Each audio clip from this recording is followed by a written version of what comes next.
Hi everyone, I am Serkat and welcome to my channel where I talk about board games from Japan. In this video, I'll be teaching you how to play Might Be an Alien by Shinya Hoshino. This is a 2 to 6 player party game that has both a competitive and a cooperative mode. This game is inspired by karuta, which is a Japanese traditional game. In karuta, you lay down cards that each one has a letter from the Japanese alphabet, then someone reads out a poem and the two players are kind of rushing to find the card that has the first letter of that poem. And this is kind of how this plays. But in this game, we are actually trying to capture aliens. Let me show you how it plays, starting with the setup. You will see that in this game, you have two types of alien cards. You have the colorful ones and the gray ones. Let's start with the colorful ones. Shuffle the cards, take out 8, put them in the box. Those cards we will not be using. Then spread out the cards face up, showing the alien. Now let's take the gray cards. These are called the data cards. Shuffle them and form a deck. Then place the deck face down so that you don't see the aliens. Place the data deck in the middle. Now take the error cards and place them around the data deck. The number of error cards that you place depends on the difficulty that you want to play with. For beginners, you can place 4 error cards. And with this, the setup is done. Now let me show you how it plays. In this game, we are an alien capture team, and we are trying to capture aliens who are sneaky, and they have made their way into an alien fan festival where a bunch of humans are actually dressed as aliens themselves. So you're trying to capture the right alien.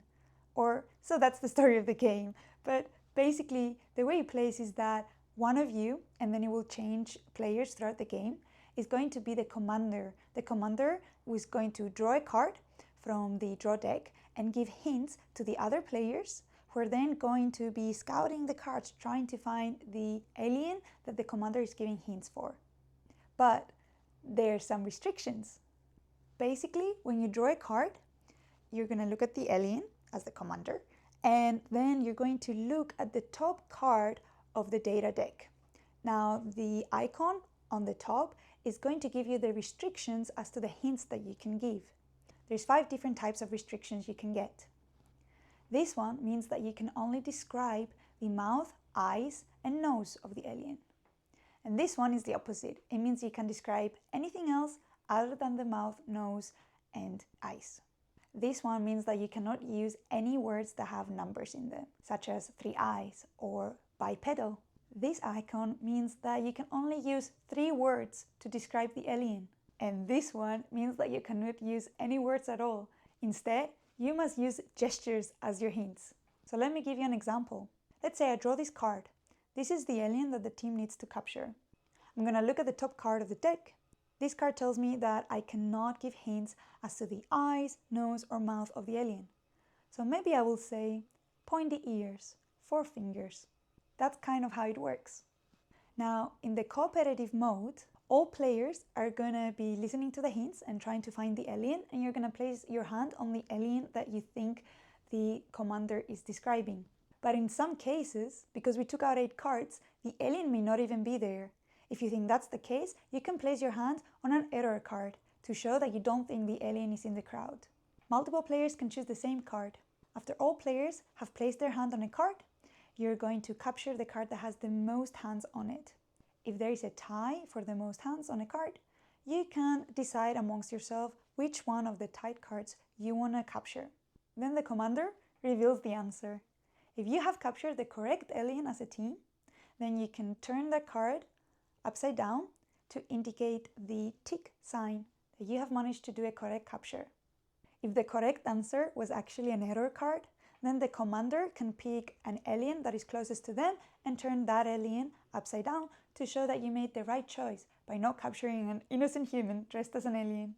Now, if you got it wrong and captured the wrong card, or even chose an error card when the alien was there, you are going to turn over an error card.